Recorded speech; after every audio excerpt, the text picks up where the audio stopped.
Buenos días, licenciado. Buenos días. Muy buenos días a todos.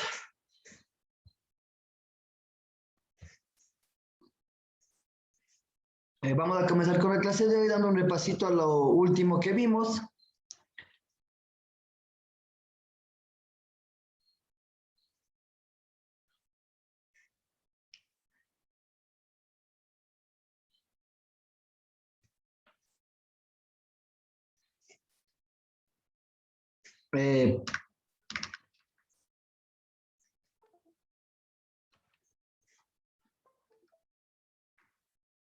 Ok, habíamos visto que en las clases anteriores sobre los principios de entrenamiento, sí, que son reglas generales que se van a aplicar en toda actividad física o disciplina deportiva.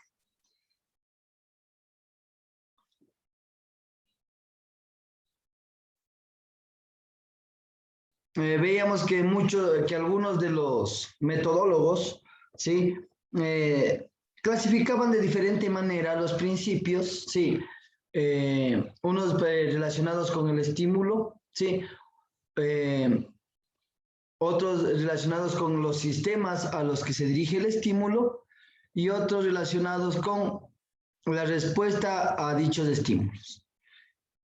Otros metodólogos lo ponen como principios del régimen de esfuerzo, principios de ciclización del esfuerzo y principios de la especialización, dependiendo de si vamos nosotros a alguna actividad deportiva en específico.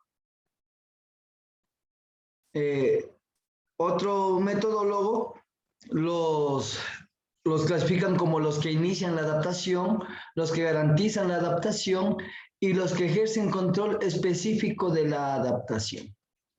Que vendría a ser prácticamente lo mismo, ¿no? Sino que en algunos los cambian de nombre, pero se habla del mismo proceso.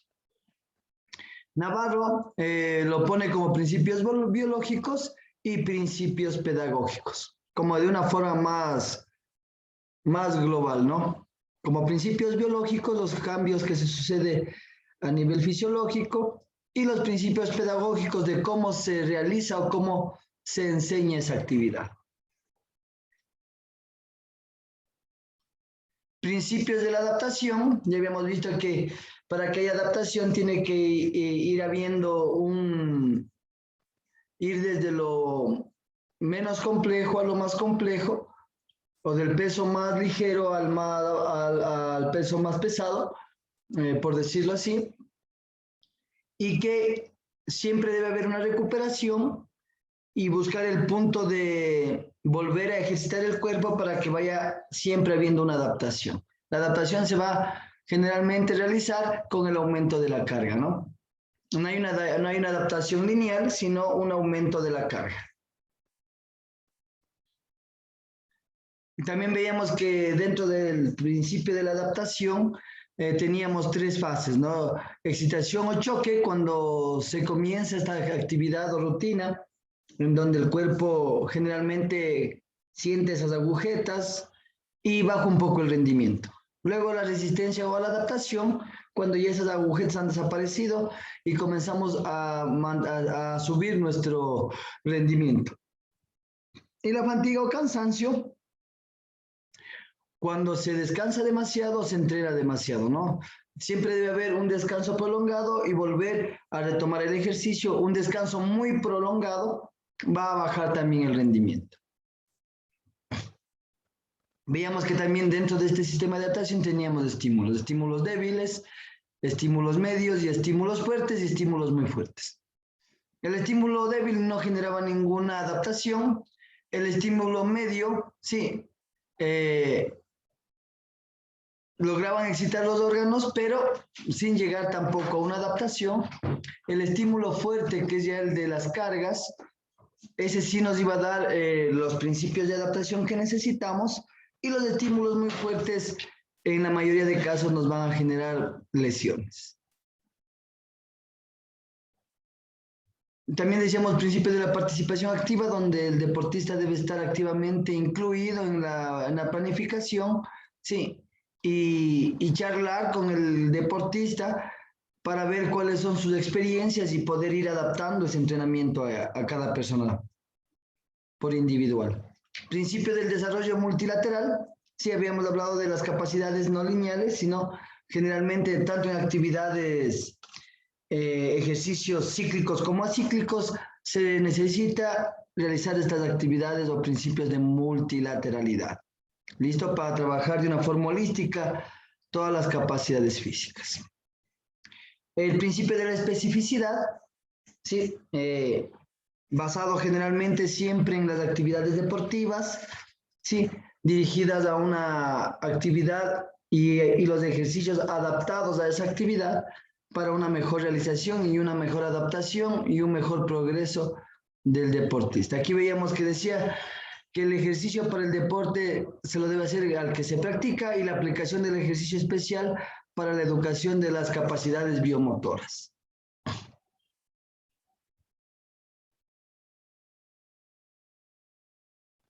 El principio de la individualización, ya sabemos que tiene factores generalmente de herencia, de maduración.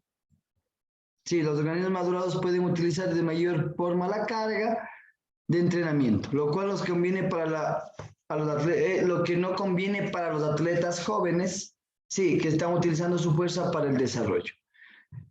También hablamos de los principios de la individualización en el aspecto nutricional. Sabemos que si no hay una buena alimentación va a ser muy difícil, aunque hemos visto que muchos campeones de hoy, que vemos que en muchos casos hay poco o nada de ayuda, están sacando medallas de oro, medallas de plata, pero eso no debería pasar. Descanso y sueño cuando se introduce un deportista en un programa de entrenamiento intensivo. Sí, un principio de la individualización también es el control del descanso. También el nivel de condiciones, habíamos hablado que generalmente cuando se empieza una actividad, las mejoras son rápidas. Un ejemplo, si alguien quiere bajar de peso, el primer mes o los primeros 2 meses bajará de 5 a 8 o 10 libras, ¿no es cierto?, de 2 a 5 kilos, y luego progresivamente irá menorando ese descenso del peso, de grasa corporal, y luego cualquier pequeño beneficio que se consiga va a durar más tiempo, ¿sí? Va a ser mucho más lento. La motivación, también que el que está entrenado esté motivado, y las influencias ambientales, ¿no? El calor, la altura, la temperatura, si estamos al aire libre, si estamos en un lugar techado, todo eso va a dar este proceso de individualización.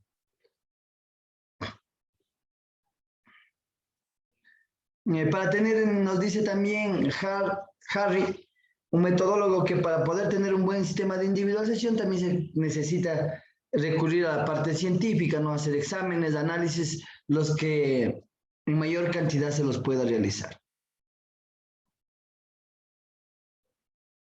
También nos dice que para el estado de entrenamiento o de individualización necesitamos saber el estado de entrenamiento y de salud de la persona. ¿Listo? Y saber también mediante test las cargas total y la posibilidad de recuperación que tiene esa persona.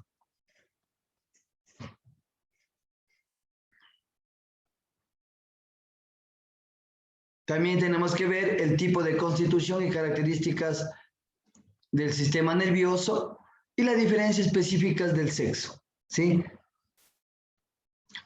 Tenemos el principio de la variedad.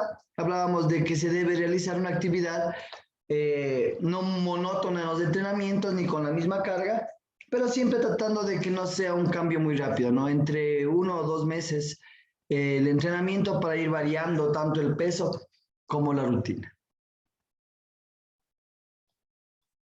Principio de la modelación del proceso de entrenamiento. Esto más se guiaba generalmente a las actividades grupales como el fútbol, el básquet y juegos de conjunto, ¿no? En donde lo que hacemos es llevar a las prácticas o los ejercicios a situaciones de juegos reales.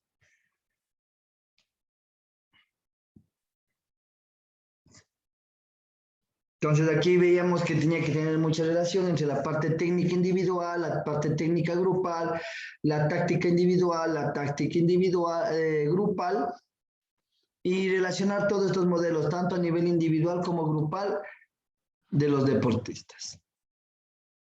El principio del aumento progresivo de las cargas, ¿sí?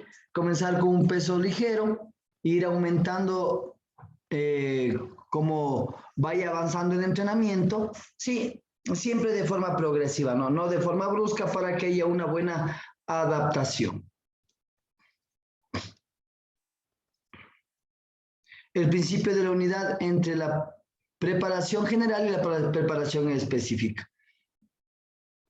Sí es verdad que siempre va a haber una parte de calentamiento. Nosotros vamos a hacer actividades de calentamiento generales, ¿sí? Y también tendremos una parte de la parte del calentamiento de una parte específica dirigida siempre a un deporte y a un tipo de atleta. También hablamos del principio de la continuidad.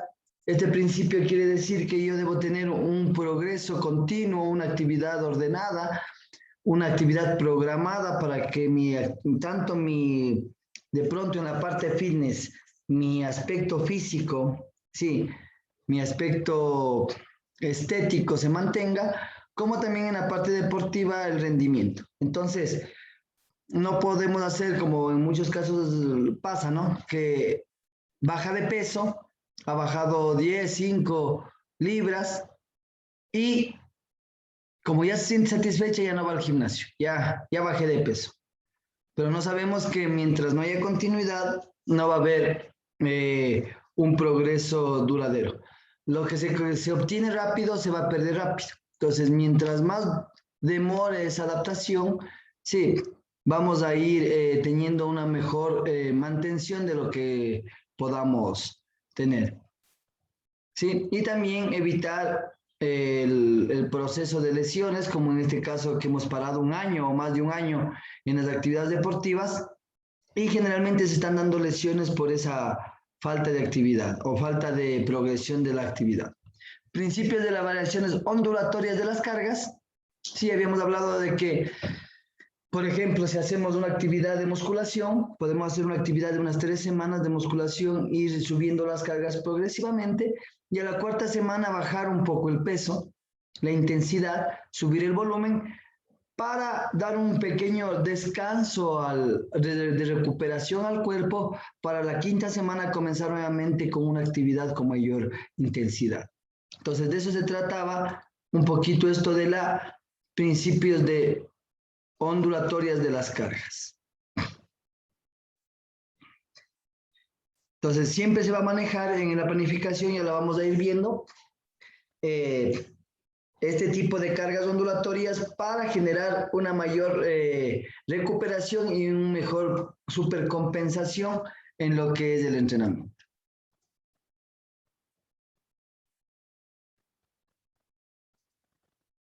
Sí, siempre en estas cargas ondulatorias va a influir mucho el volumen, la intensidad y el descanso, como en todas las actividades que vamos a ir viendo. Principio de la intensidad del esfuerzo. Sí, siempre debe haber un mayor esfuerzo cada vez que se haga un entrenamiento. Siempre el entrenamiento tiene que venir con mayor relación de esfuerzo para que haya una supercompensación y también para que haya una mejor adaptación. Sin esta relación de esfuerzo, que más o menos está dentro de los umbrales, tanto aeróbico como anaeróbico, debemos ir manejando esos umbrales. Si no, puede estar siempre al 60% de mi capacidad, de mi frecuencia cardíaca, sí tendré que subir al 60, al 65, al 70, luego hacer una recuperación bajando al 60 y volver al 65, al 70. ¿Listo?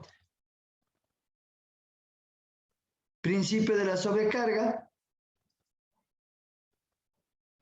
Sí, siempre va a haber un microciclo de choque donde nosotros hagamos un pequeño de sobrecarga, un mayor esfuerzo para generar una mayor adaptación y beneficios del entrenamiento. Por ejemplo, en el rendimiento deportivo es un fenómeno complejo que para ser abordado con garantías exige un tratamiento interdisciplinario. En la actualidad, el entrenamiento deportivo hace necesario integrar los aportes procesantes de diversas áreas de conocimiento, como la fisiología, la psicología, la teoría, la práctica, el entrenamiento, la nutrición, entre otros. ¿Sí? Principio de la supercompensación. Habíamos hablado que para nosotros realizar una actividad y tener mejor rendimiento, generalmente comenzamos con la aplicación del estímulo, como vemos ahí en el gráfico. Luego hay una bajada o baja el rendimiento, ¿sí? Hay un periodo generalmente entre 48 y 72 horas de descanso para que comience la recuperación, y a los 72 horas o los 48 estaremos en el pico, ¿sí? En donde generaremos nuevamente otro entrenamiento para generar la supercompensación. Como aquí ven en este gráfico, la parte ondulatoria en donde hay demasiado descanso, ha habido una para de ejercicios, el rendimiento va bajando. Entonces tiene que haber continuo. Aquí tenemos otro gráfico en donde vamos viendo cómo la recuperación cada vez es más rápida. Si ven la ondulación hacia abajo, cada vez más pequeña, quiere decir que dura. Si me demoraba 3 días, ahora me demoro 2 días, día y medio en recuperarme. Y la parte de la supercompensación cada vez es más alta. También vemos aquí el estancamiento en el rendimiento debido al estímulo de entrenamiento poco frecuente, ¿sí? Nos damos cuenta que cuando hay entrenamiento poco frecuente, cuando falto mucho los entrenamientos, no tengo un horario de entrenamiento fijo o tengo dificultades, vemos que el entrenamiento se da en el pico más bajo, ¿sí? Entonces no se produce la supercompensación, donde el cuerpo está apto para realizar otra actividad más fuerte, y pues por consecuente el rendimiento baja. O hay un estancamiento. ¿Listo? Eso es lo que habíamos visto en breves rasgos, los que me parecieron uno de los principales principios de adaptación. ¿Sí? Vamos a entrar ya a la planificación.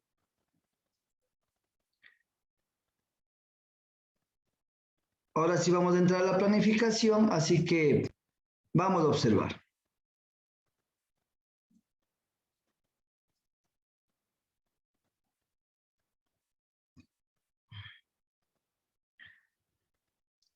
Introducción a la planificación deportiva.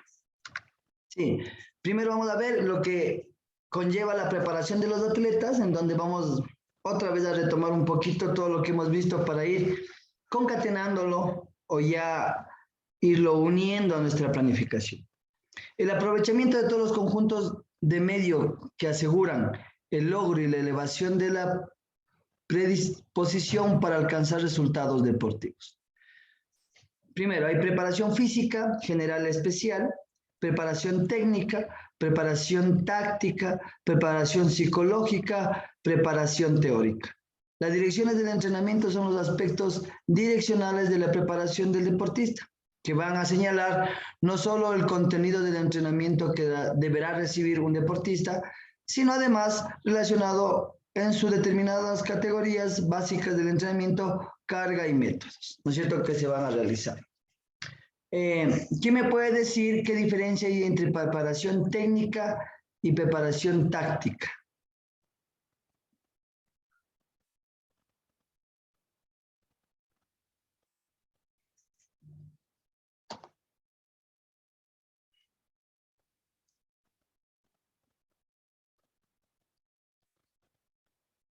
No, a ver, profe Estefanía, buenos días. ¿Qué se diferencia entre preparación táctica y preparación técnica? Puede ser que la preparación técnica es la ejecución de los ejercicios tanto con balón y sin balón. Y la preparación táctica es algo que se realiza en conjunto, como por decir, tanto, o sea, como que por decir, la táctica defensiva y ofensiva también. Ya, perfecto, ¿no es cierto? Entonces decimos que la preparación técnica depende mucho de la técnica individual de la persona, ¿no es cierto? El manejo del balón, si puede parar, si puede dar un buen pase, cómo chutea o cómo patea el balón, ¿no es cierto? O la técnica de lanzamiento en el baloncesto, ¿sí? Y la táctica son ya las actividades grupales tanto a nivel defensivo como ofensivo, ¿no es cierto? Si tenemos un planteamiento, por ejemplo, en el fútbol, 3, no sé, 3-6, 4-3-3, por ejemplo, ¿no es cierto? En donde va a tener 3 delanteros, 3 medios y 4 defensas. Eso sería una actividad táctica, ¿no es cierto? Y ahora, ¿quién me puede decir, ya sabiendo la parte que es la técnica, la parte individual, sabiendo que es la parte táctica, ¿no es cierto? Por ejemplo, en la ofensiva, jugar al contragolpe, ¿no es cierto? Vamos a jugar al contragolpe porque el otro equipo es más lento, entonces vamos a esperar que nos ataque, damos pases de 40 metros y salimos en velocidad, sí, o salida rápida en el básquet, pero yo debo tener una técnica, ¿no es cierto? Poder dar un buen pase de unos 20 o 30 metros, el que recibe el balón, poder dominar ese balón. ¿Quién me puede decir ahora qué es la estrategia?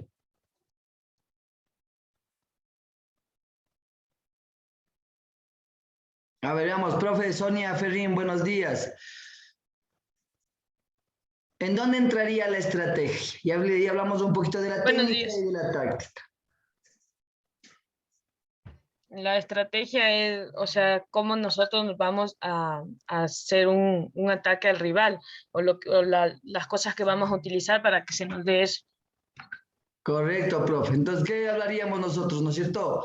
De que la técnica es la parte individual, ¿no es cierto? Todo lo que son fundamentos. La táctica serían los tipos de juego que tenemos, ¿no es cierto? Si hablamos del fútbol o del baloncesto.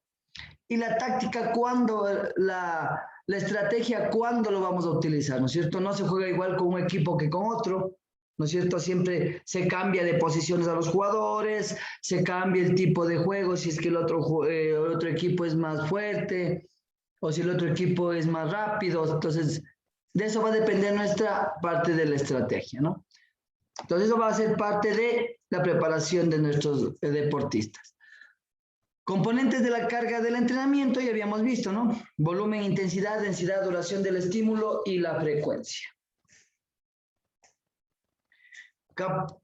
Clasificación de las direcciones del entrenamiento o rendimiento.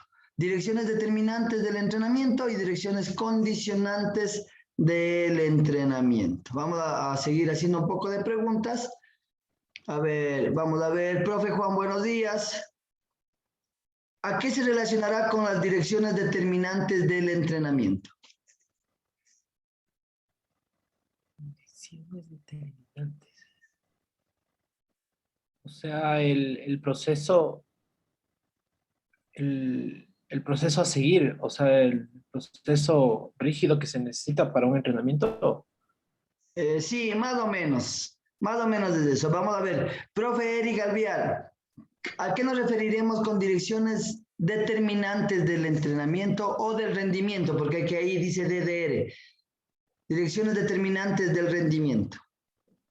Buenas, profe, ¿cómo le va? Si hablamos de acciones determinadas del rendimiento, me dijo, ¿no es cierto? Sí. Si es del rendimiento, pues obviamente tenemos que ver que pueda jugar, digamos, ¿no? Todo un partido, que sus condiciones, tanto físicas como mentales, estén suficientemente aptas para poder ejecutar dichas sin tener ningún problema. Ya. No sé si Sí, le respondí. sí, bastante bien. A ver, ¿qué son las actividades determinantes del entrenamiento? Las actividades determinantes del entrenamiento son las capacidades que tiene cada deporte en específico. Por ejemplo, ¿necesitaremos fuerza explosiva para un culturista? ¿Sí o no? No, ¿Necesitaremos fuerza explosiva para un halteriofilista? la halterofilia sí. Ya, para la halterofilia sí, para el culturismo no, ¿no es cierto? ¿Necesitaremos fuerza explosiva para el baloncesto? Sí, ¿Necesitaremos alta habilidad en el deportista de baloncesto? sí. ¿Necesitaremos alta habilidad en el deportista de halterofilia? No, ¿Sí o no? no. No, no, porque él no va a saltar, ¿no es cierto? Entonces, estas son las direcciones determinantes del entrenamiento. O sea, yo debo saber qué tipo de capacidad física se utiliza en ese deporte, porque no en todos los deportes se van a utilizar de la misma manera o en la misma intensidad una actividad o una capacidad física. Sí.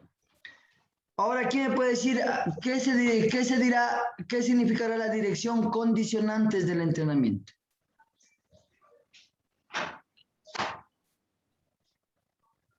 ¿A qué nos referiremos con las direcciones condicionantes del entrenamiento? A ver, hagamos una pregunta. A ver, profe Ángel Sánchez, ¿qué nos quiere decir con direcciones condicionantes del entrenamiento?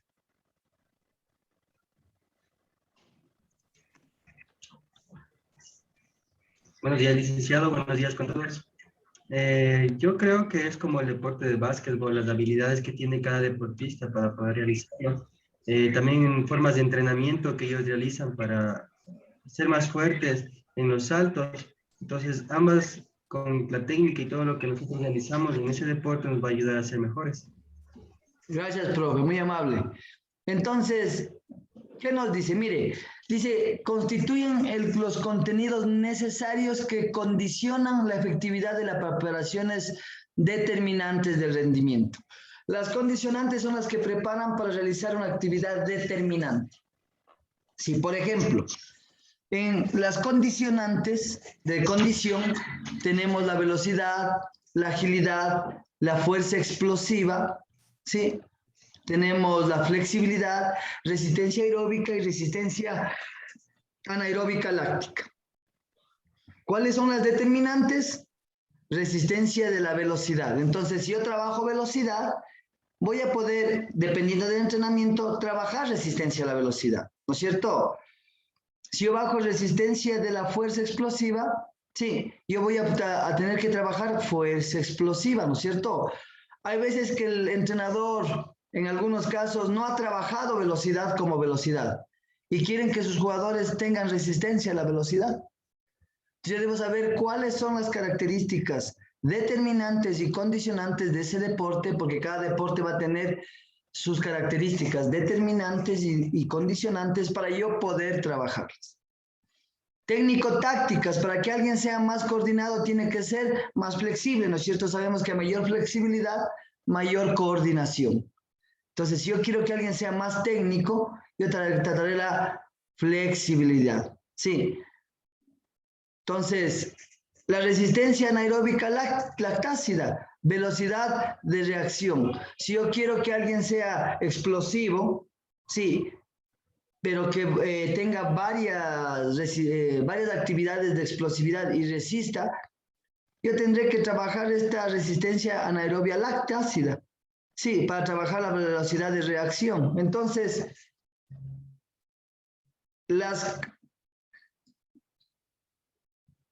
estas relaciones, si por ejemplo, direcciones funcionales, dice, y direcciones físico-motrices, sí. Entonces, en las capacidades condicionantes y determinantes, por ejemplo, en las condicionantes tenemos en las aeróbicas alácticas, ¿no es cierto? Explosividad, contracción pliométrica, técnica efectiva. ¿Cuáles son las actividades biomotrices que determinan esto? La rapidez, la fuerza máxima y la fuerza. Listo, aquí tenemos, bueno, unos cuadritos que nos van, aquí tenemos reacciones del entrenamiento, direcciones de entrenamiento, deportes de potencia máxima. Sí, las capacidades determinantes será la fuerza de velocidad, rapidez, rapidez de reacción, resistencia láctica, técnica y coordinación. Las condicionantes será fuerza máxima, deberé trabajar fuerza máxima para poder conseguir lo anterior. Tendré que trabajar resistencia aeróbica, tendré que trabajar resistencia de fuerza y flexibilidad y resistencia aeróbica anaerobia. Entonces, las que condicionan son las que vayan a ayudar a que se pueda realizar las que determinan. ¿Listo? Entonces, aparte de que nosotros ya sabemos que hay capacidades físicas, ¿no es cierto? Capacidades físicas condicionantes y coordinativas, que son la clasificación general, sabemos que hay unas determinantes y condicionantes dependiendo del deporte.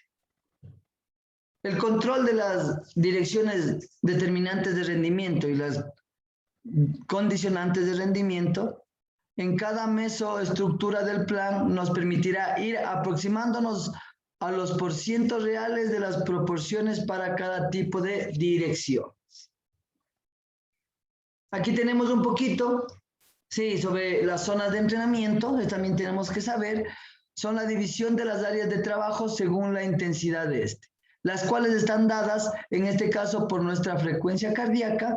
Estas zonas de trabajo se obtendrán mediante una evaluación en el test maximal, en donde obtendremos nuestra máxima frecuencia cardíaca. Ya sabemos que podemos hacer un test, ¿no es cierto?, del VO2 máximo, si es que tenemos los instrumentos, o mediante algún test, y también mediante las fórmulas de frecuencia cardíaca máxima. ¿Listo? Entonces aquí tenemos, por ejemplo, ¿cómo sabemos si una actividad está en zona 1, zona 2, zona 3 o zona 4? ¿Sí?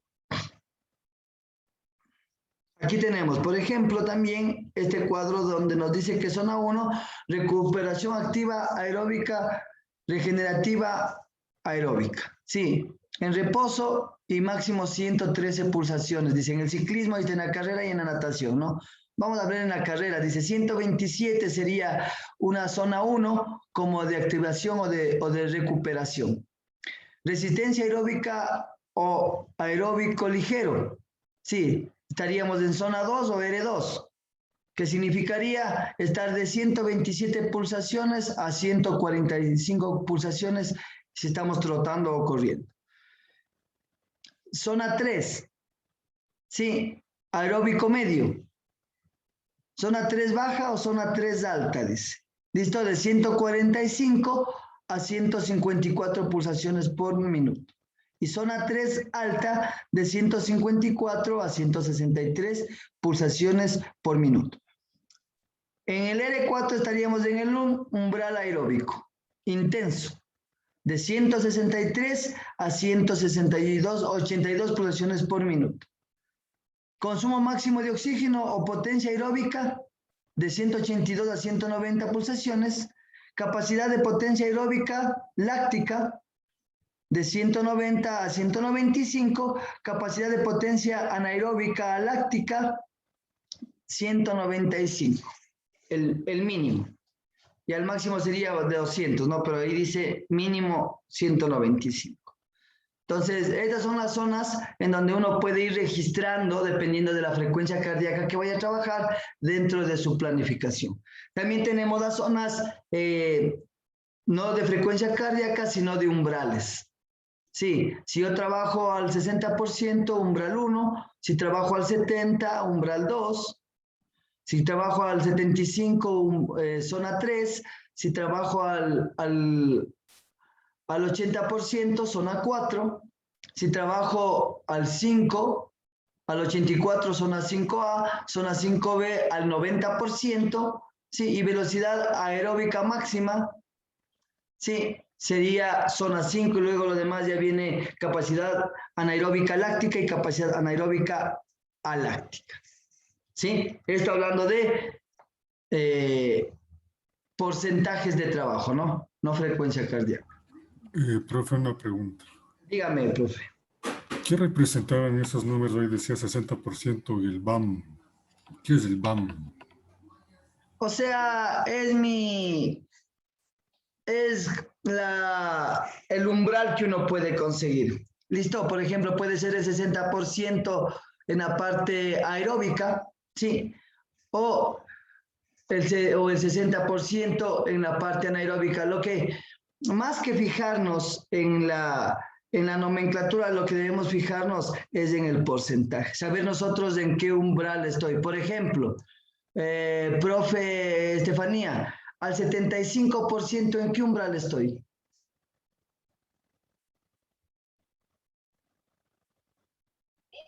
En zona 3. Sí, pero ¿en qué umbral estoy? ¿Estoy en un umbral anaeróbico, un umbral aeróbico? Aeróbico. Aeróbico, y al 80%.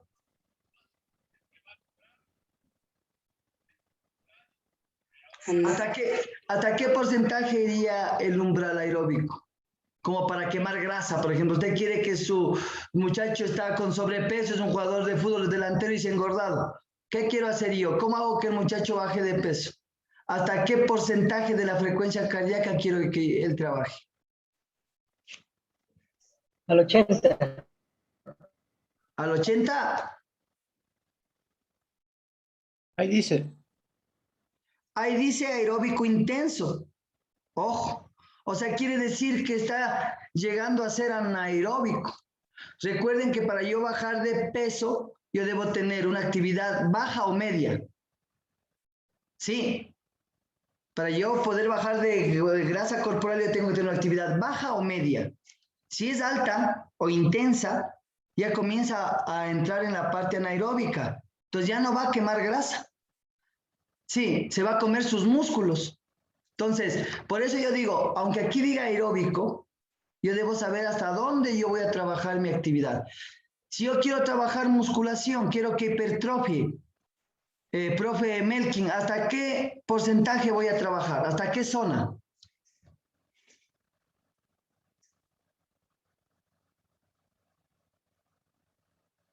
Profe, ¿me puede repetir la pregunta?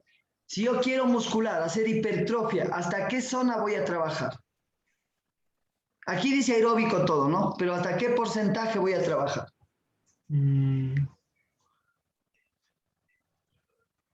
Hasta un 80%. Hasta un 80%. ¿Qué dice usted, profe Juan? Bueno, ahí puede estar en un aeróbico extensivo y un medio, ¿no? Sí, puede estar hasta 80 máximo, ¿no es cierto? Si yo me paso del 80% de mi fuerza máxima, ¿qué voy a estar trabajando? Déjeme ver, profe William Aguinzaca, ¿qué estaré trabajando si yo trabajo al 84% en lo que es la parte anaeróbica?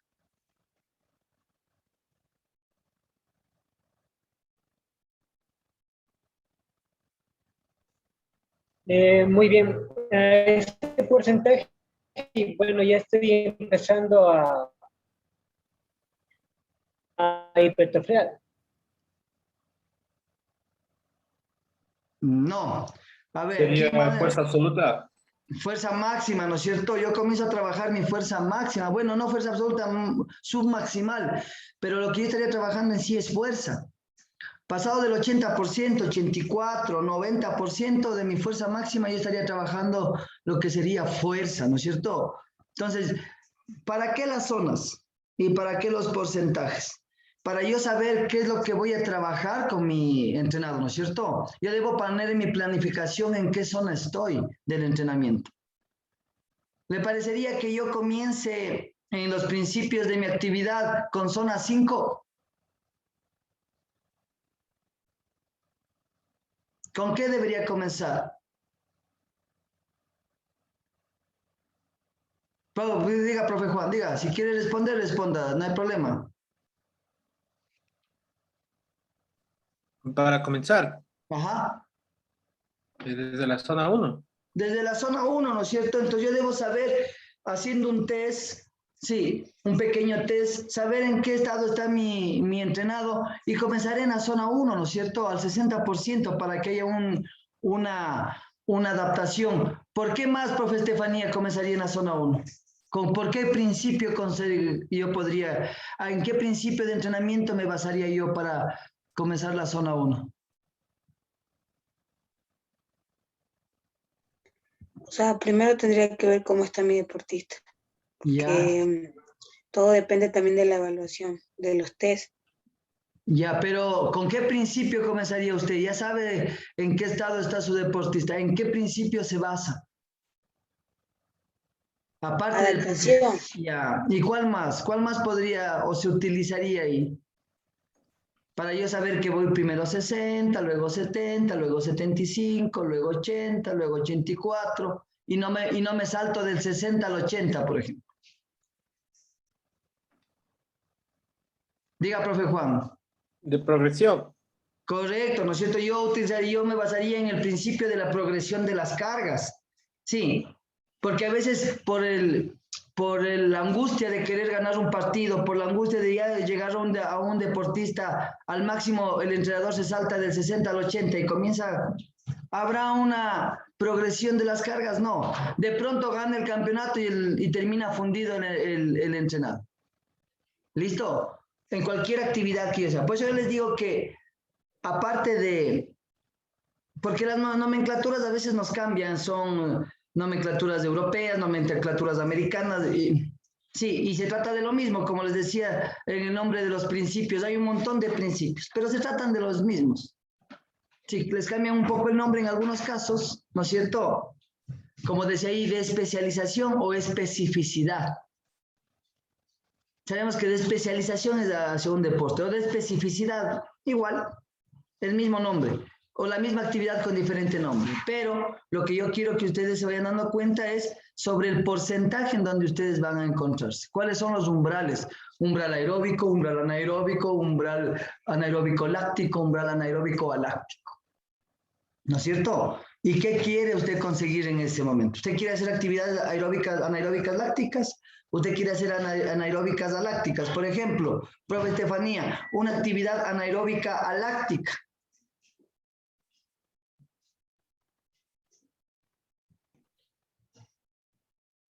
Le especifico el ejercicio. Sí, el ejercicio. Quiero saber el ejercicio, no importa. O sea, nuestro preparador físico nos hace hacer, nos pone cuatro cuadrados. Ajá. Y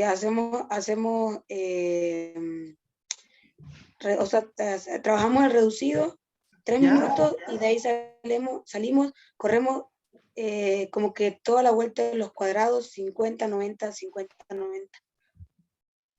Ya. ¿Y eso es una actividad qué?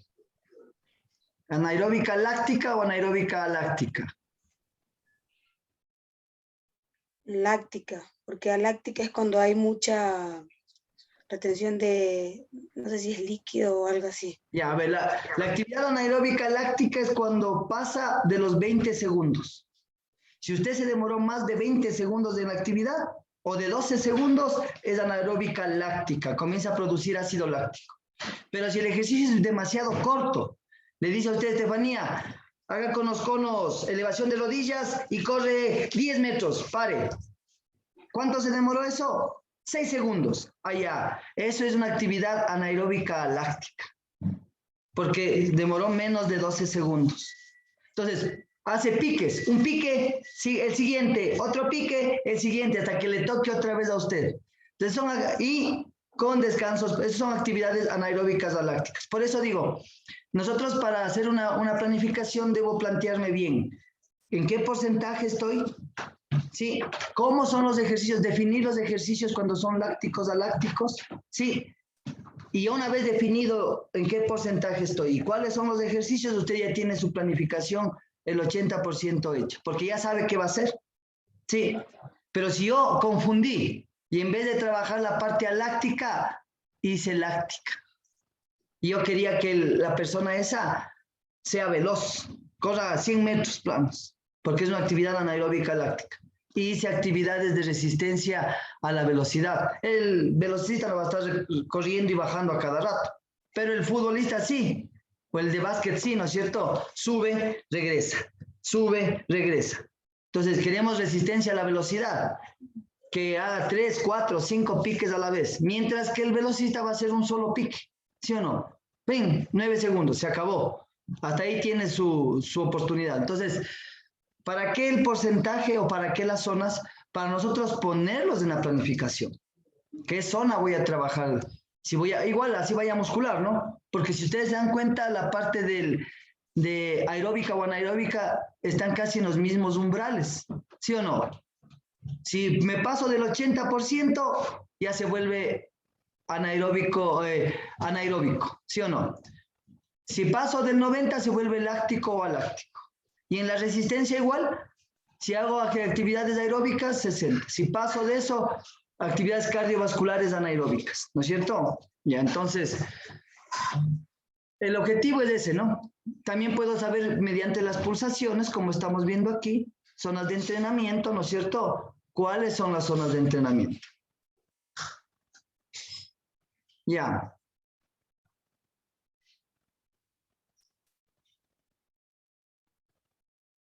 Vamos a ver acá el método SMART. Este método SMART es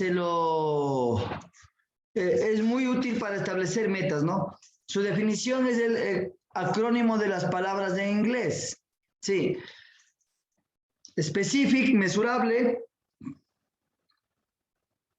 No me sé cómo se pronuncia y realistic y timely. ¿Qué quiere decir esto? El término SMART fue utilizado y nace por primera vez en noviembre de 1900. ¿Alguien tiene una pregunta? Profe Stalin, dígame.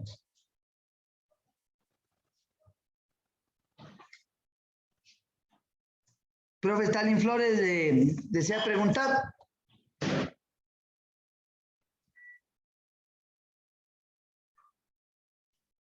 Profe Stalin, buenos días. Bueno, me puso la manito, pero bueno, si desea preguntar no hay problema, me interrumpe, profe. Por George T. Doran, un consultor y director de planeación para la compañía de agua de Washington. ¿Listo? Él se inventó este tipo de método, ¿no? Este autor publicó un artículo titulado There is a SMART. Sí. ¿Cuál era el objetivo de esto? Tener parámetros para planificar. Entonces, ¿qué nos dice esta planificación o este método de planificar? Que las actividades sean específicas, que las actividades sean medibles, que sean alcanzables, que sean relevantes y que tengan un tiempo, sean temporales. Sí, es importante diferenciar una meta de un objetivo. Sí, una meta es algo que el deportista desea añorar, algún día realizar. Ganar una medalla olímpica, ser jugador profesional, competir en los torneos internacionales. En cambio, el objetivo son el día a día, donde nos enfocaremos por medio de pasos planificados que tenemos que seguir y además medir si cumplimos con estos para ir en la búsqueda de la meta. ¿Qué quiere decir? Que la meta sería ¿a dónde vamos a llegar? ¿Sí? Y el objetivo, ¿qué vamos a hacer cada día para poder llegar a esa meta? ¿Listo? Entonces, ahí podríamos decirlo así. En un macro ciclo, lo que primero planteamos, ¿qué es? ¿La meta o el objetivo? ¿Quién dice? En un macro ciclo, ¿qué planteamos primero, profe Juan? O sea, la meta. La ¿Cuál meta, es ¿no es la...? cierto? Claro. Yo quiero llegar a ganarme la medalla de oro, ganar el campeonato. Esa es mi meta. Ahora, los objetivos, ¿cómo los voy a plantear? En la planificación. En la planificación. En el microciclo, ¿no es cierto? En cada micro, en cada sesión de entrenamiento. En cada sesión de entrenamiento voy a ir planteando un objetivo, ¿no es cierto? Digo, la profe Estefanía, quiero que corra 40 metros para que pique 40 metros. Necesitamos que desborde, yo qué sé, no sé. Pero yo ese objetivo tengo que plantearlo en el día del entrenamiento. Ejercicios para mejorar la velocidad. O digo, el profe Juan, necesitamos que él, para que muscule, gane fuerza porque está levantando poco peso y con ese peso relativamente es liviano para muscular, ¿no es cierto? Voy a trabajar ese día o esa semana ejercicios de fuerza para ganar mayor fuerza muscular y luego ganar mayor hipertrofia muscular. ¿Sí? Entonces, ese va a ser los objetivos. Entonces, ¿qué nos dice el método SMART? Siempre SMART, siempre bien detallado, nunca abstracto. Inicia tu objetivo siempre con un verbo que invite a una acción, o sea, un verbo en infinitivo. Si yo voy a presentar una planificación, mi verbo tendrá que decir, ¿no es cierto? Mejorar, desarrollar, sí, realizar, comparar. Va a ser una planificación específica y realizable. medible. Lo que no puedo medir, no puedo mejorar. Dar seguimiento al proceso y la evaluación de las etapas. Por eso yo decía, tengo que primero hacer un test. Si no, ¿cómo mido que el señor esté mejorando? ¿No es cierto? Por lo menos veo cuántas veces hace en un minuto, no sé, corre 6 metros y veo cuántas veces hace en un minuto. Ah, hizo 10 en un minuto. Perfecto, usted midió. Y ahí ve si eso, las 10 veces las realiza ahora en 30 segundos. Ah, ya sabe que mejoró. Siempre debe haber un test. Por eso yo decía, tanto en los gimnasios como en las actividades mucho más deportivas, debe haber un test. Sí. Profe, una pregunta. Dígame, ¿Qué profe. pasa si no se hacen test, no se hacen pruebas así, de una se saltan a la actividad? Piensan que por tener, digamos, cierta edad, cierta condición física, se adelantan a los pasos. ¿Qué pasaría con esto? Lo único que haríamos es no saber si mejoramos nomás. Estaríamos, como quien lo diría, en el limbo, sin saber cuál fue nuestro inicio y cuál va a ser mi final.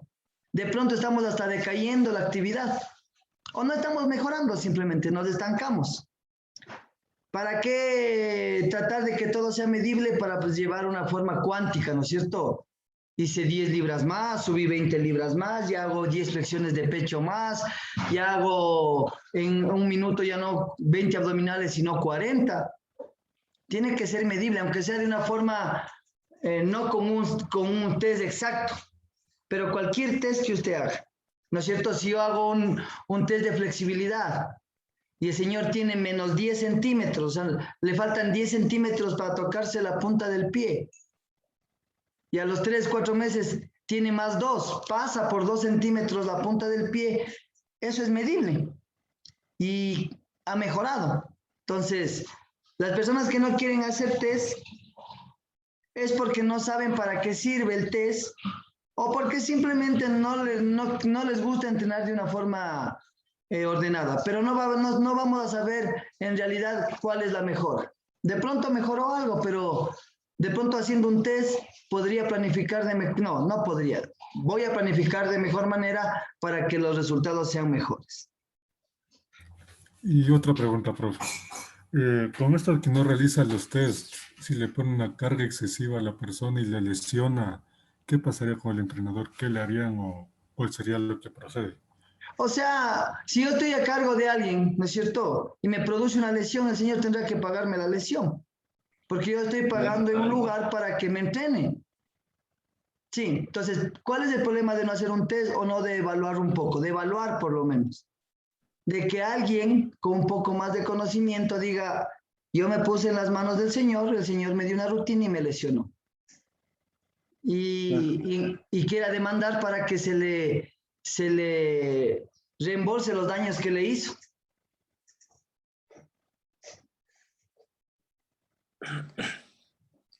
Sí, entonces, en ese caso, lo mejor es hacer una pequeña evaluación o su propia evaluación. A ver, vamos a ver cuántas flexiones de pecho haces. 10.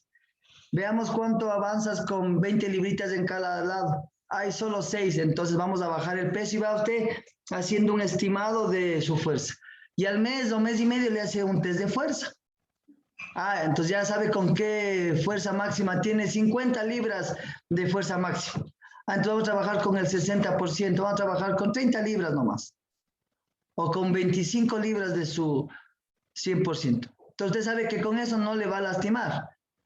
Y le va a dar las mejoras necesarias. Ahora, si yo pienso que es fuerte y al principio le pongo 40 libras y le da una hernia discal o una hernia abdominal, obviamente yo le voy a demandar porque usted me está haciendo el ejercicio sin precaución. Eso, profe. Eso podría pasar. Ya. Luego, ¿qué más tenemos, profes?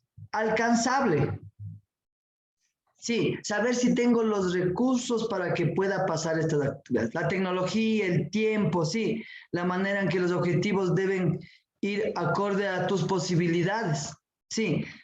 Alcanzable quiere decir que yo tenga los métodos y la capacidad de que esa persona pueda desarrollar esas actividades, ¿no es cierto? ¿Cómo le puedo yo hacer que alguien haga salto alto si solo tengo una cancha de tierra? ¿En qué le hago? hago el salto largo. ¿En qué arena va a caer? De pronto si tengo unas colchonetas, a ver si es que aunque sea salte caen colchonetas. Pero si no tengo ni colchonetas ni arena, no voy a hacer que el señor haga el salto largo en el cemento, ¿no es cierto?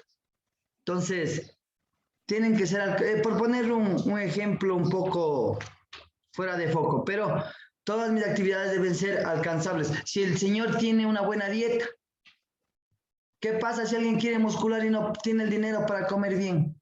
¿Habrá cómo? Profe, ¿qué dice usted, profe Juan? O sea, no, pues, pero realmente solo se ganaría que sí puede generar un poco de hipertrofia, pero después vamos a quedar estancados porque ya no hay la recuperación y como la alimentación es lo que se crean más fibras musculares, entonces vamos a estar estancados. Es como que vamos a estar en una ruleta, ahí, y más perdemos tiempo y no hacemos nada. Y él llega con su propia planificación, llega con su propio entrenamiento Wader. Claro, no es. Entonces usted le dice, ¿qué tiene que decirle y aconsejarle? No está comiendo bien, no está descansando. Hay gente que trabaja todo el día. Hay gente que es vendedor ambulante y está todo el día, camina y viene a entrenar de 10 a 11 de la noche o de 9 a 10 de la noche. Muy tarde. Y el otro día se levanta a 5 de la mañana. Sí va a muscular, pero va a llegar un día en que se lesione, ¿no es cierto? Porque no hay el descanso necesario. Entonces, tiene que ser las cosas alcanzables. Entonces, ahí entra la mano del entrenador. ¿Cómo le ayuda a esa persona? Profe, perdón que le interrumpa. En esta parte alcanzable, podría ser también la parte de la preparación del entrenador. También. Vea, yo, por ejemplo, si alguien viene, profe, quiero que me prepare para un sudamericano. Pero si yo sé que no tengo los métodos, la tecnología, no hay deportólogo, yo le voy a decir no, ¿no es cierto? Mejor veámosle un entrenador que esté en más capacidad o que haya tenido más experiencia o tenga más posibilidades con deportólogos, con nutricionista, con implementos para hacer el VO2 máximo, ¿no es cierto? Porque siempre va a haber más posibilidades, ¿no es cierto? No me voy a comparar yo con mi escuela de baloncesto al entrenador de la selección del Ecuador. Y de pronto podamos tener algo de similitud en el conocimiento, pero ¿y los metodología? ¿Y los implementos? ¿Y todo lo que conlleva tener un cuerpo técnico atrás? Yo solito no voy a hacer todo. Entonces, ¿qué tengo que decirle a ese entrenador? Si tengo la posibilidad de hablar con la realidad, sí. Y si no, yo puedo ayudarte hasta aquí. Y tienes que buscarte un entrenador que te ayude a seguir hacia adelante. Siempre va a haber más, ¿no es cierto? Si la profe Estefanía está en el Nacional y mañana va a la selección del Ecuador, va a estar en una selección más grande, ¿no es cierto? Teníamos seleccionado del Ecuador, habrá más cuerpo técnico, yo no sé, habrá un entrenador extranjero porque ya no será nacional, yo qué sé, cualquier cosa que la selección vea como necesaria, ¿no es cierto? Decían que el entrenador de la chica que gana la medalla de oro, ¿no es cierto? Ha sido un ruso el que la entrena. Y sabemos que los rusos en pesa, en lucha y en gimnasia han sido siempre una élite. Entonces, de pronto, la técnica que tenía el ruso y el conocimiento, claro, tenemos que ser también conscientes, ¿no? Que tenemos varios años de atraso con otros países en deporte, ¿no es cierto? Solo con la Argentina. Vean cómo es el baloncesto de la Argentina, donde tenemos jugadores de la NBA y aquí no hay ni siquiera un campeonato nacional de baloncesto. ¿No es cierto? Debería haber un campeonato como el nacional de fútbol para ir mejorando. Y resulta que hay cada año 3 meses de competencia con 6 equipos de básquet y se acabó. Ahí está toda la parte, como hacer un barrial. Sí, como no hay ese apoyo, no vamos a decir que estamos en las mismas condiciones de baloncesto que la Argentina. Nos llevan varios años de conocimiento. Entonces, tenemos que ser reales y ver qué tan alcanzables es eso. Sí, eso, profe. Ser reales, uno también saber hasta dónde puede ayudar a esa persona. ¿Qué más? ¿Alguna otra pregunta más, profe? Nada. Relevante. La relevancia en un objeto va de la mano con la filosofía y las necesidades del negocio.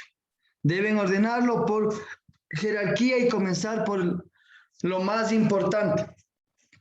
Por ejemplo, hay veces que un entrenador pone relevante que se gane y no que se haga el proceso de enseñanza a los muchachos o hacer formativas, ¿sí?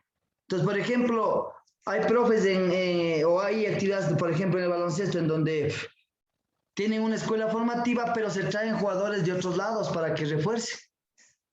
Ese campeonato se ganó, perfecto, pero ¿con los jugadores de él o con los refuerzos? Con los refuerzos, ¿no es cierto? Entonces, los jugadores de él casi no participaron o participaron poco. Entonces, ¿cuál sería el objetivo principal? ¿Ganar la competencia o hacer una formación?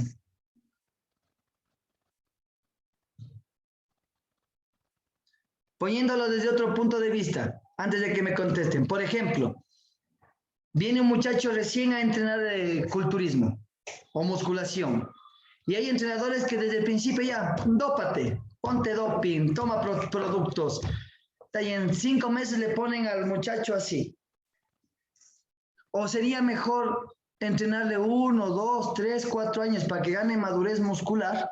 Y luego cuando ya veamos que el muchacho de pronto no da más y quiere ser culturista, entonces comenzar de pronto con un ciclo de dopaje. Sí, porque sabemos que se dopa, hay que doparse para el culturismo, no hay que ser, o sea, decir, no, ese es gigante porque comió avena y pollo. Sí, entonces no, tiene un brazo de 44 porque comió avena y pollo, o sea, ya, pero, ¿qué dirían ustedes? ¿Cuál sería el mejor proceso? Sería, en los deportes, sería más tener escuelas formativas, porque eso es lo que en los países subdesarrollados les ha ganado y es a largo plazo y ahora ya están viendo los resultados. Las recompensas, los resultados. Y más que todo la inversión que hacen cada año es casi el 40% de todo lo que van a ocupar en el Estado, el 40% eso hacen en Estados Unidos. Y más que todo los incentivos de educación son más allá. Por ejemplo, en las Olimpiadas, casi la mayoría de medallas olímpicas que lleva Estados Unidos son de una sola universidad.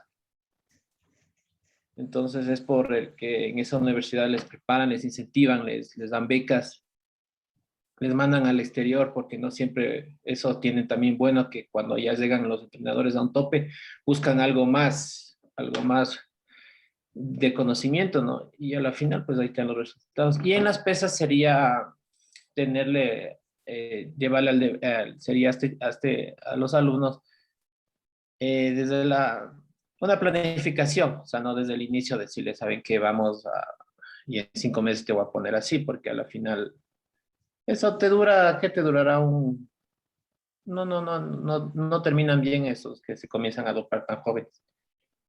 La mayoría entonces, hablamos de que debe ser algo relevante, ¿no es cierto? ¿Para qué quiero yo entrenar al deportista? ¿Quiero que gane una competencia o que se mantenga haciendo deporte durante mucho más tiempo? Entonces, y el temporal debe definir los objetivos a corto, largo y mediano plazo, ¿no es cierto? Planificar.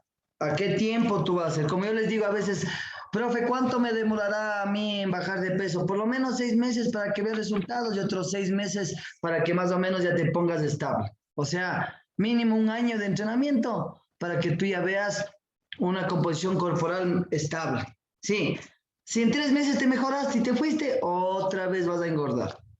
Sí, y no es que del rebote, sino que todavía no hay esa adaptación y necesitas más tiempo para que el cuerpo se adapte. Entonces, ¿qué nos dice este método? El específico, ¿qué voy a hacer?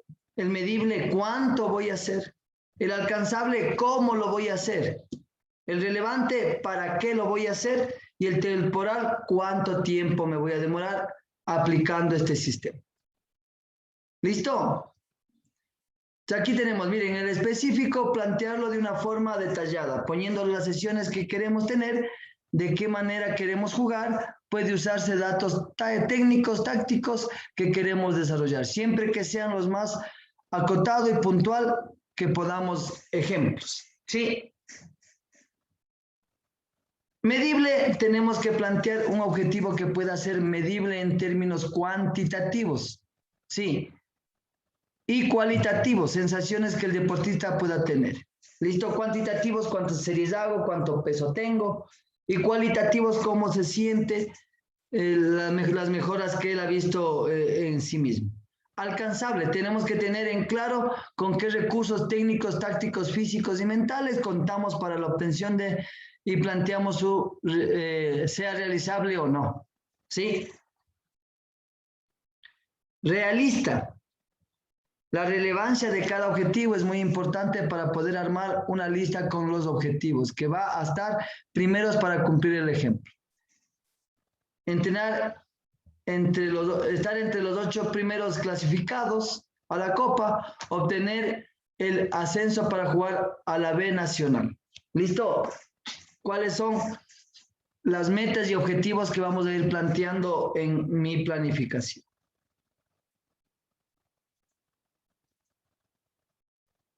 Los objetivos, sí, temporal. Tenemos que medir los tiempos que vamos a generar objetivos, ¿no? Mediano, largo, mediano y largo, a corto, mediano y largo plazo. Para tener una visión más clara de tu año deportivo, puedes trazar una línea de tiempo de tu año deportivo, donde incluirás tus objetivos para que los tengas presente, delimitar el tiempo que nos llevará a lograr cada uno de los objetivos. Generalmente, a veces en el culturismo, en actividades de musculación, antes de ir a un Mr. Pichincha se busca una competencia en gimnasios, ¿no es cierto? Ir a una competencia en gimnasios o 2 y ver en qué calidad estoy, y también para compararme con otros deportistas, ¿no es cierto? Porque también van a ir deportistas y ver en qué calidad estoy y cuánto me falta para mi preparación y si voy a llegar a donde quiero llegar. Sí, en el culturismo es más complicado porque, por ejemplo, nosotros podemos ver que en los de distancia o en la velocidad, yo sé que el que está primero hace, no sé, 10 segundos. O yo hago 9 segundos con 50 y el que me gana hace 9 con 42. Sé que tenemos 8 décimas de diferencia, ¿no es cierto? Entonces, es más medible. En el culturismo hay que ver, es bastante al ojo, hay que ver la calidad muscular, el volumen, la definición, sí, en actividades de musculación. Entonces, a veces se hace este tipo de actividad. Planificación deportiva. Vamos a entrar un poquito a la planificación deportiva. La planificación del entrenamiento deportivo representa el plan o proyecto de acción que se realiza con el proceso de entrenamiento de un deportista para lograr y obtener un objetivo determinado. Con ello se pretende decidir anticipadamente qué se va a hacer en el futuro, cómo se va a hacer, cuándo se va a hacer y quién lo va a hacer. Sí. Altos niveles de posibilidades funcionales, hay que ver características, ¿no? Mejor coordinación del trabajo de órganos y sistemas del cuerpo, mayor capacidad de realizar trabajos musculares específicos, imposible si no se está en estado de forma, menos consumo de oxígeno, unidades de trabajo, pronta rapidez de recuperación. Esas son las características que se va a ver, ¿no? Más o menos dentro de una planificación. Modelo genérico del desarrollo del rendimiento deportivo, según Martín. Lo describe de la siguiente manera. El primer objetivo del entrenamiento deportivo es una variedad de formación psicomotriz y su objetivo operativo y consiste en aprendizaje motor variado y lúdico, acumulación de experiencias motrices asimiladas en la forma variadas, acercamiento a la forma rudimentaria de las técnicas básicas de la tarea motrices.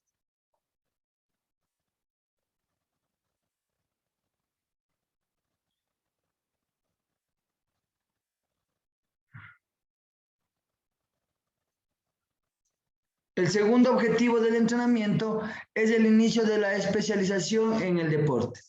Especial y sus objetivos operativos consisten en aprendizaje del motor hacia los deportes parecidos y forma pluridisciplinaria, aplicación de ejercicios específicos para desarrollar las características y mejorar las bases dinámicas de la técnica. inicio de la actividad competitiva. El tercer objetivo del entrenamiento es la profundización en el entrenamiento específico y sus objetivos operativos son desarrollo consecuente de las condiciones motrices básicas, estabilización de la técnica, incremento remarcada de las cargas de entrenamiento, actividad competitiva regular. Periodización del entrenamiento. En el cambio periódico y regular de su estructura y contenido dentro de un ciclo determinado. E implica su estructuración general cíclica a lo largo plazo, así como la de la práctica. ¿Con el objetivo de qué? De mejorar el rendimiento y hacer que coincidan con las competiciones más importantes.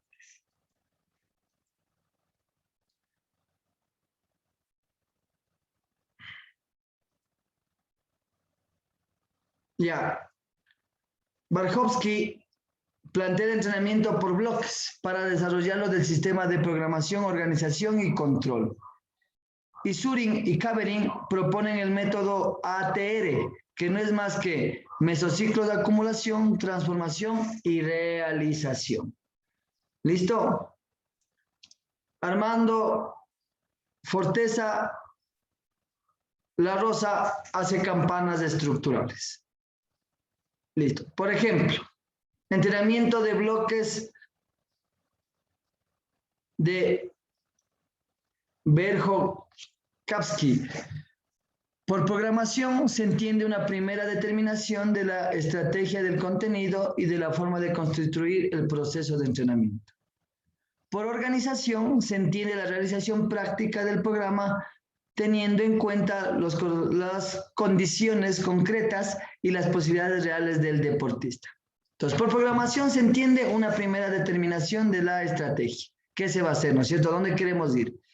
Por organización se entiende la realización práctica del programa. Y por control se entiende el seguimiento del proceso de entrenamiento en base a criterios establecidos previamente.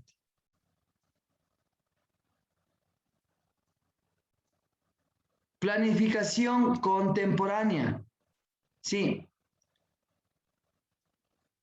Programar significa sistematizar los contenidos, el proceso de entrenamiento según los objetivos bien definidos de la preparación de un atleta y de los principios específicos que determinan la forma racional de organización de las cargas y de entrenamiento en periodos de tiempo bien definidos. El entrenamiento se organiza en ciclos. Los contenidos y características de cada ciclo se determinan con los resultados o fines específicos que se desean alcanzar al final del mismo. La gestión o control se basa en la confrontación de la dinámica real de los índices efectivos y esenciales del proceso de entrenamiento en base a criterios establecidos previamente, ¿no es cierto? Modelo ATR. Se basa en la división de 3 bloques: acumulación, transformación y realización. Esta es una forma de planificar, ¿no? Esto se lo puede planificar bastante, por ejemplo, en culturismo. Sería una buena forma de planificar. ¿Qué es la acumulación? El volumen y las cualidades genéricas se concentran en el bloque A. Sí. La transformación, la intensidad elevada de trabajo específico en el bloque T. Sí. Y la realización, la competición y el desarrollo de los objetivos perseguidos como viajes o intentos al proyecto en él. Entonces, mire, en la acumulación tenemos resistencia básica, fuerza básica, técnica básica. O sea, toda la parte básica que usted va a realizar en el entrenamiento. En la transformación ya va a realizar la parte específica, ¿no? Resistencia específica, fuerza específica, técnica específica, dependiendo del deporte. Y en la realización, resistencia competitiva, capacidades de velocidad, técnicas competitivas. Sí. Aquí en la realización, en el culturismo se puede hasta implementar, ¿no es cierto? Ya sería ahí los tipos de las 6 poses clasificatorias que a uno le exigen, el minuto libre para hacer su coreografía en el culturismo y también puede ser competiciones antes de la competición principal. Entonces sería el sistema ATR, sí, acumulación, transformación y realización. Modelo campanas estructurales nace para resolver un problema que podía ocasionar el trabajo con péndulos. Y es que los macrociclos se crucen en la preparación general, sobrepase a la preparación especial en relación a la carga porcentual. Producido, no puede comenzar un nuevo macrociclo y que empecemos con menos trabajo general del que terminamos, realizando en el último periodo del macrociclo anterior. ¿Qué quiere decir esto de las campanas? Que siempre haya una progresión de las cargas, ¿no? Que no se termine, yo no sé, por decir algo, con el 70% de las capacidades máximas de fuerza para muscular y se vuelve a comenzar el otro macrociclo con 60%. Sí, no tendría sentido. O con el mismo cantidad de porcentaje o mayor.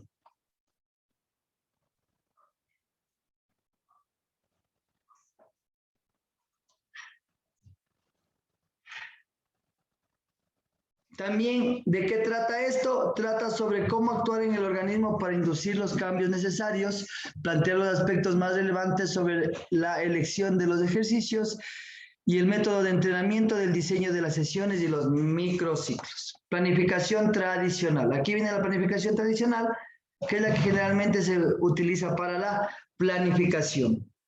Sí.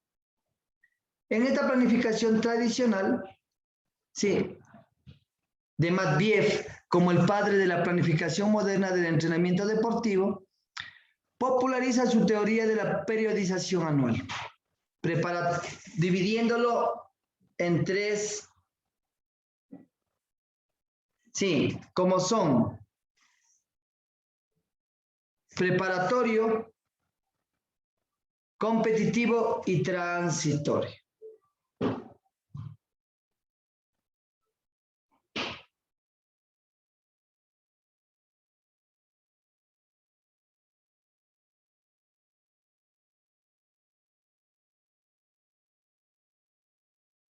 Está apagado su micrófono, profe.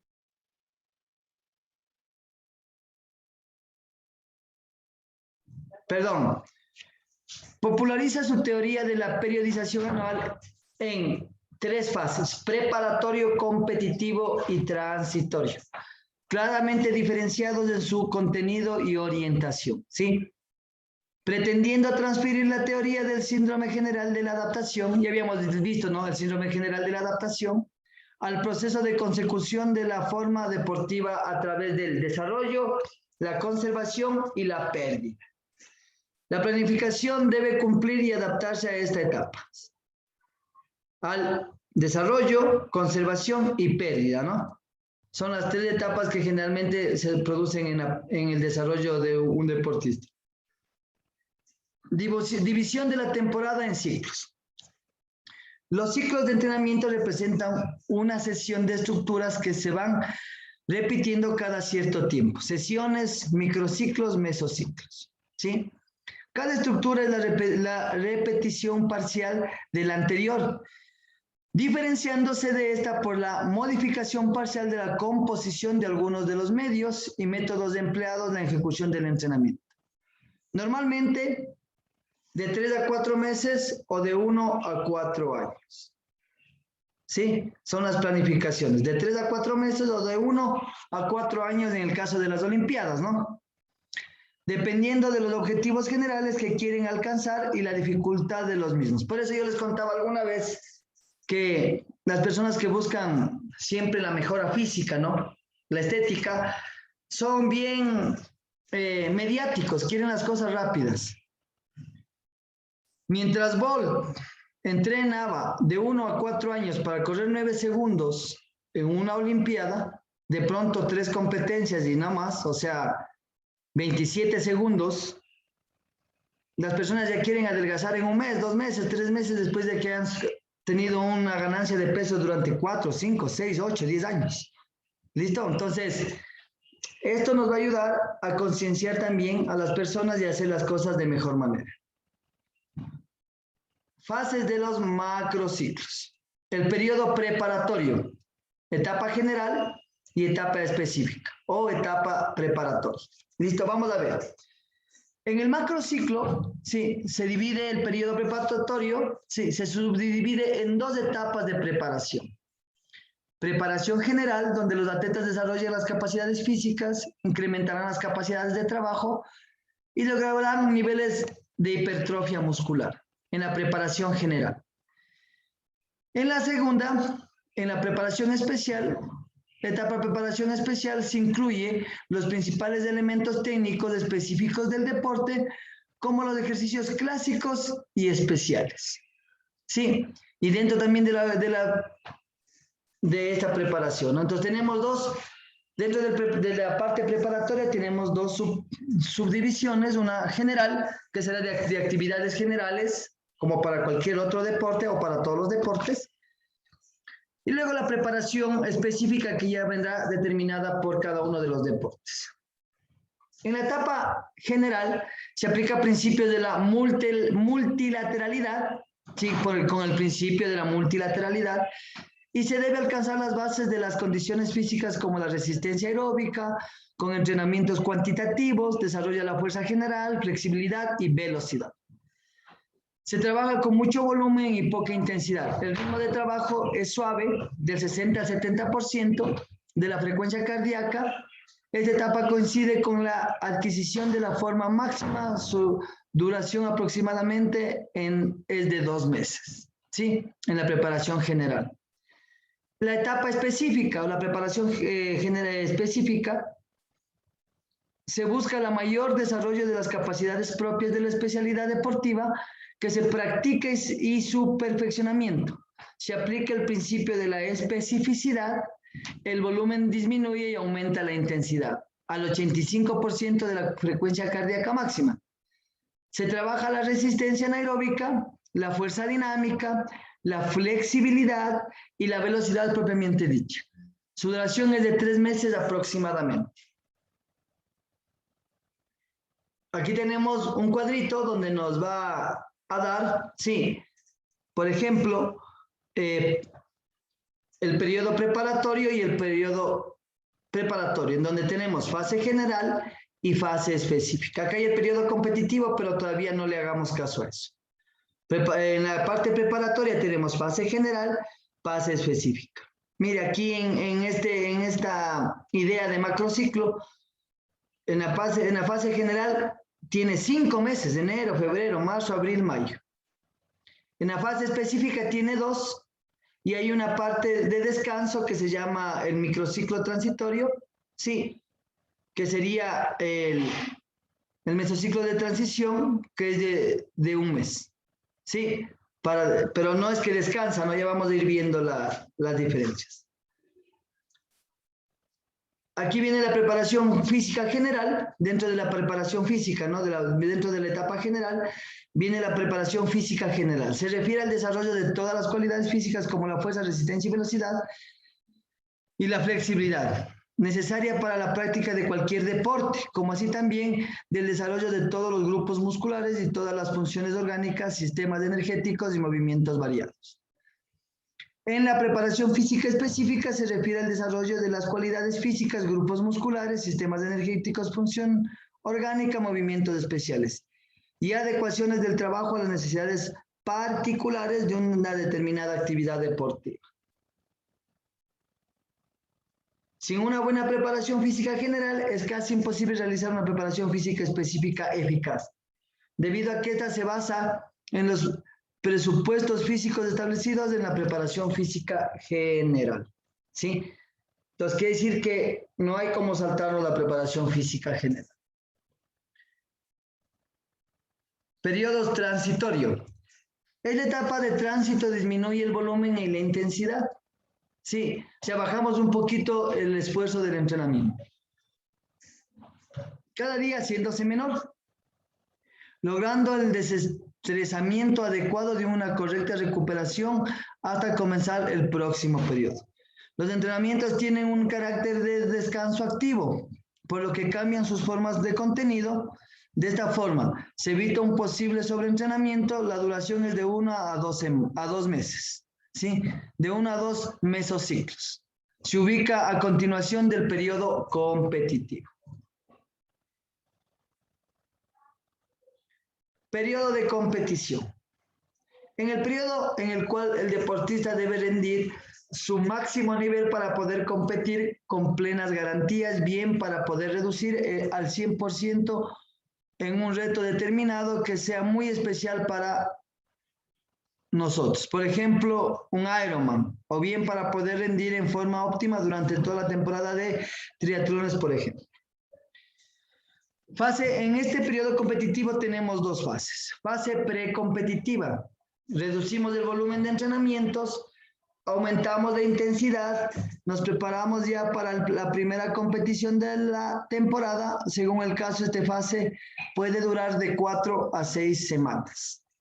O sea, mes y medio. Fase competitiva. La fase competitiva ya estamos de lleno dentro de las competiciones. A lo mejor cada 2 o 3 semanas tenemos un triatlón o alguna prueba. Aquí debemos de estar a nuestro máximo nivel de entrenamiento de poco volumen, alta intensidad, pero dejando descansar y recuperar bien. Importante los descansos. No se trata de entrenar mucho, el estado de forma que no tengamos aquí ya no lo conseguiremos, sino llegar frescos a las competiciones. Sería puramente un trabajo de mantenimiento, pudiendo hacer alguna pequeña carga en caso de que el calendario no los permita. Sí, si ya no logramos llegar a la fase competitiva con buen estado físico, ya no lo podremos hacer. ¿Listo? Aquí tenemos más o menos, mire, parte de la forma deportiva, ¿sí? Tenemos que el color rojo es el volumen, ¿sí? El color verde es el rendimiento y el color negro es la intensidad. Entonces, miren, en los primeros meses lo que más vamos a ver es mucho volumen, poca intensidad y el rendimiento es bajo. Sí. En la adquisición de la forma deportiva, a los 3 meses, sí.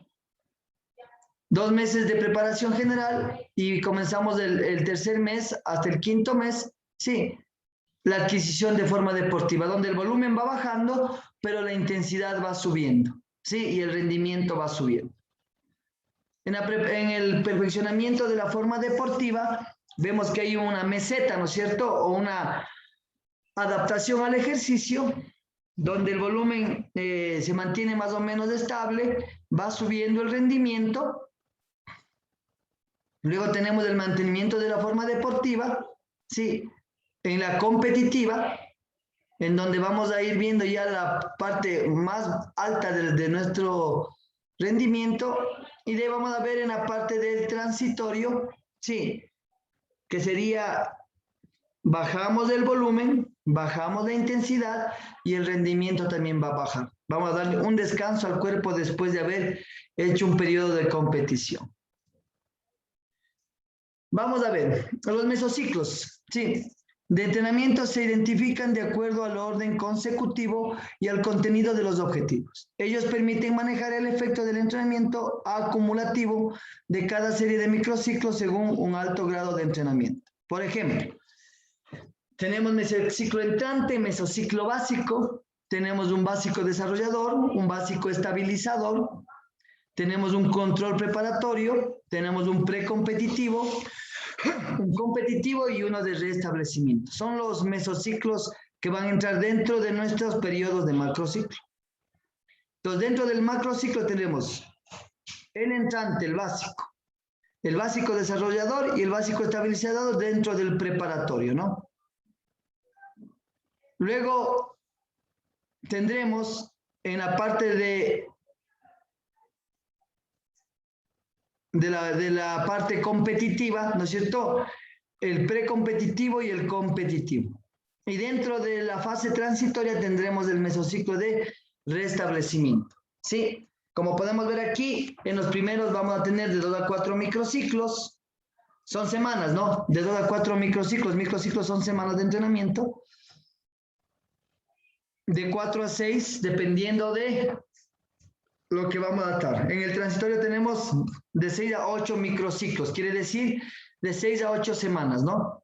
De mes y medio a 2 meses de actividad transitoria o fase transitoria. Los mesociclos se clasifican en 2 grandes grupos, fundamentales y típicos, ¿sí? Los mesociclos fundamentales, vamos a ver. Los mesociclos fundamentales están el mesociclo de base, que constituye el tipo primordial del mesociclo del periodo preparatorio. Ellos permiten fundamentalmente el aumento de las posibilidades funcionales del organismo de los atletas, la formación de nuevos hábitos motores y la transformación de los aislados con anterioridad. Por su contenido pueden ser de preparación general y de preparación especial, y por su efecto de acción sobre la dinámica de entrenamiento, desarrollo y estabilización. Y viene el mesociclo de desarrollo. Sí, son muy importantes ya que en ellos el deportista pasa de adquirir nuevos y más elevados niveles de capacidad de trabajo. En el marco de esos mesociclos ocurre la elevación de las cargas de entrenamiento, fundamentalmente del volumen y de la formación de nuevos hábitos motores, sobre todo cuando se utiliza durante la etapa de preparación general. Comúnmente los mesociclos de desarrollo se alternan con los mesociclos de estabilización. Mesociclo de base. Vamos a ver. Ah, no, ya vimos esto. Se ha repetido la. Mesociclo de estabilización. Se caracteriza por la interrupción temporal del incremento de las cargas sin que tenga que ocurrir una disminución de sus componentes. Quiere decir que vamos a bajar el nivel de intensidad, pero va a haber, seguimos en el entrenamiento, ¿no? Por decirlo así. Lo que contribuye a la fijación y las restauraciones crónicas y adaptación de los organismos de los deportistas. Dentro de esos mesociclos es posible orientar el entrenamiento hacia el afianzamiento de los estereotipos dinámicos y la reestructuración de los hábitos motores ya asimilados de poca complicación. ¿Sí?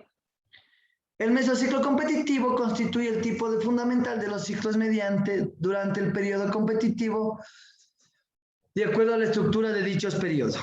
Este mesociclo se puede alternar con otros. Están determinados por el sistema de competencia de cada deporte y las leyes que regulan el mantenimiento de la forma deportiva adquirida. Aquí tenemos un ejemplo, sí, de un mesociclo en donde vamos semana 1, semana 2 subiendo las cargas. A la quinta semana hay una recuperación, se baja la intensidad de las cargas y a las siguientes 4 semanas se va a volver a hacer el incremento progresivo de las cargas.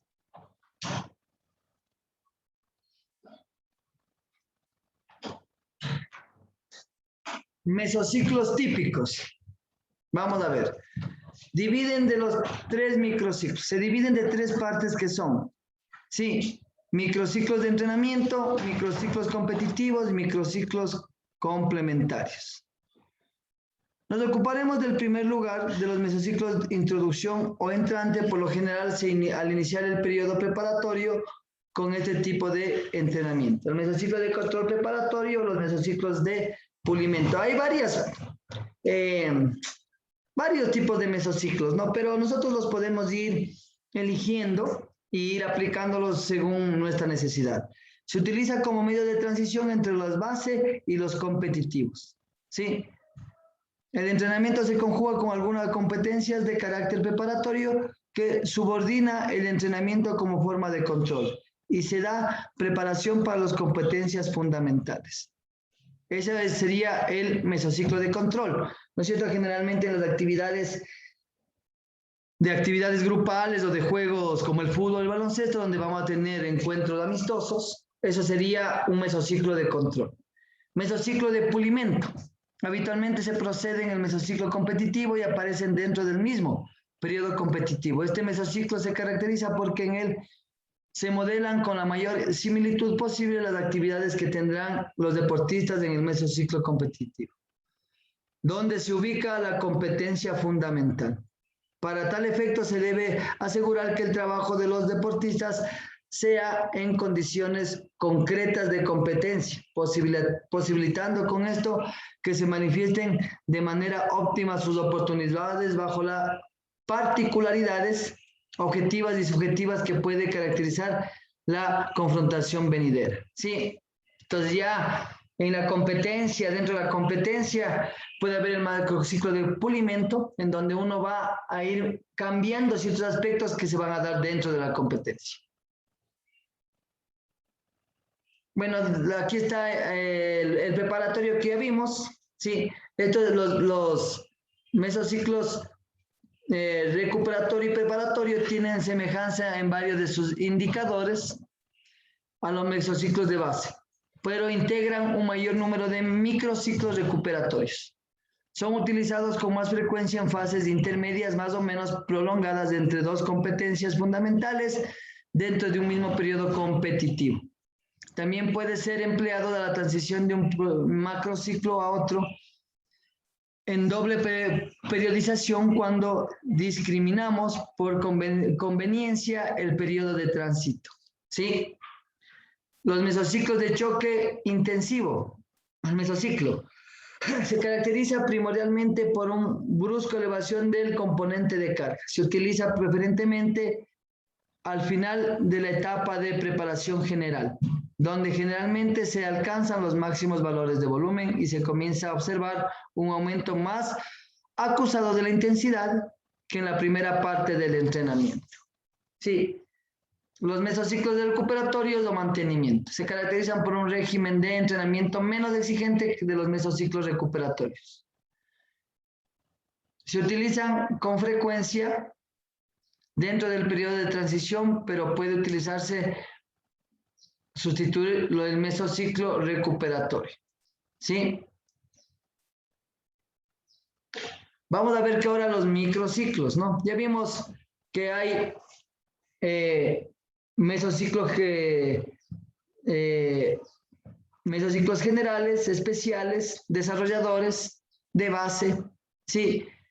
Precompetitivos del mesociclo competitivo y de recuperación.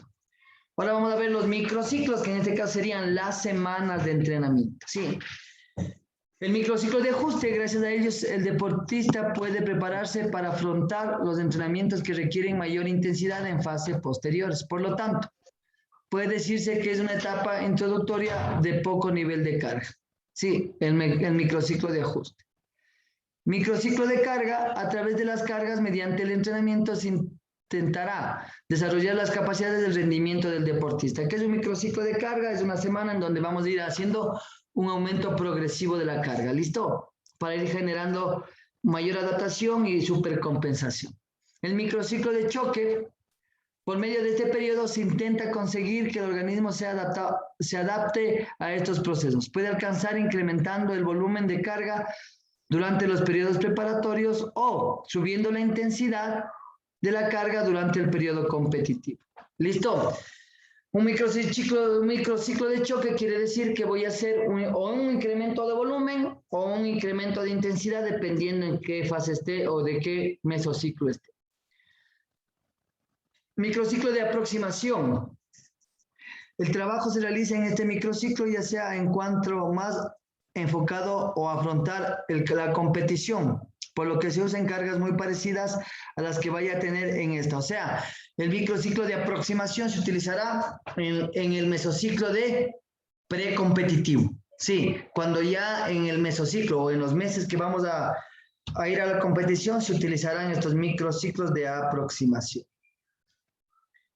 Microciclo corriente o ordinario se caracteriza por el crecimiento de las cargas, por un volumen considerable y por un nivel limitado de intensidad en la mayoría de las sesiones por separado. Este microciclo corriente o ordinario generalmente se utiliza al inicio de los mesociclos o al inicio del macrociclo. microciclo de competición. ¿Listo? Hay el mesociclo de competición y ahorita venimos al microciclo de competición. Está dentro de el mesociclo de la competición. En esta fase tiene lugar las competiciones. Con el fin de que el deportista pueda afrontarlas en perfectas condiciones, es preciso racionar los descansos que se producen dentro de los microciclos. Sí, hay que racionar los descansos, ¿no? Ya cada vez hay que ir dando descansos específicos y necesarios dentro de la competición. El microciclo de recuperación, sí, esto estaría ya en la fase transitoria, ¿no es cierto? En este periodo, el deportista sigue relacionando el trabajo para continuar con su desarrollo, pero a la vez aumenta los tiempos de descanso. Solo de esta forma evitará el sobreentrenamiento. Estos microciclos suelen ser utilizados después de los microciclos de choque o de competición, ya que tienen un menor nivel de carga de entrenamiento. Aquí están los tipos de microciclos y los tipos de mesociclos que tenemos. En los periodos preparatorios se va a tener un tipo de microciclo ordinario corriente. En la preparación especial, de choque. En aproximación, modelaje competitivo o precompetitivo. En el competitivo tendremos en el periodo competitivo y el de recuperación en el periodo competitivo y transitorio. ¿Listo? Aquí están los tipos de volúmenes que van, si estamos en un tipo de microciclo ordinario, vamos a tener un volumen medio alto y una intensidad baja. Si es un microciclo de choque, tendremos un volumen alto y una intensidad alta. Si es precompetitivo, tendremos un volumen medio bajo y una intensidad alta. En el tipo de microciclo competitivo tendremos un volumen bajo y una intensidad alta. Y en la recuperación preparatorio competitivo o transitoria tendremos recuperación baja, tendremos volumen bajo e intensidad baja. Aquí tenemos más o menos la idea de una periodización de un culturista, ¿no? Si ve aquí macrociclos, microciclos son las semanas, mesociclo, intensificación de la fuerza máxima, reducción del porcentaje de grasa, fuerza más resistencia, hipertrofia. ¿Sí? Bueno, esto lo vamos a ir haciendo. Aquí tenemos de nuevo un poquito el recordatorio de los mesociclos y los tipos de periodos del macrociclo. ¿Listo? Nos vamos a quedar ahí, chicos. Mañana haremos ya la parte práctica de esta planificación en Excel. Sí, yo les voy a presentar una pequeña planificación en Excel para irla resolviendo de forma ya práctica, ¿no? Y que ustedes lo vayan haciendo. Si pueden conseguirse un cuadernito o unas hojitas milimetradas o lo que sea para que usted vaya dibujando, sí, y vaya haciendo de forma práctica el pequeño macrociclo que vamos a realizar de musculación. Lo vamos a hacer para 6 meses. Y ustedes ya luego harán en base de eso su propia planificación. Y vamos a ir discutiendo un poquito o analizando un poquito tanto las etapas del macrociclo, los tipos de mesociclo, los tipos de microciclo y las intensidades que vamos a trabajar. ¿Listo? ¿Alguna pregunta hasta ahí, profes? Perfecto. Entonces, si tienen alguna pregunta, algún profe, no hay ningún problema. Hemos visto la parte teórica, ¿no? De lo que es una planificación tradicional y vamos mañana a realizarla, ¿sí? Entonces, si pueden tener una compu al lado para que ustedes ya lo vayan haciendo en Excel, mucho mejor. Sí, vamos a ir especificando en Excel el macrociclo, mis periodos de entrenamiento y si podemos los vamos haciendo también para otras disciplinas, no hay problema. Vamos llenando la idea es que ustedes vayan ubicando y sepan qué tipo de porcentajes que ya habíamos visto, ¿no? Las zonas que podemos utilizar, eso nada más. ¿Listo? Entonces, hasta ahí, chicos, que todos, les voy a poner aquí mi número, para los que aún no tienen. Si es que desean algún problema y han tenido, me puedan escribir. ¿Listo?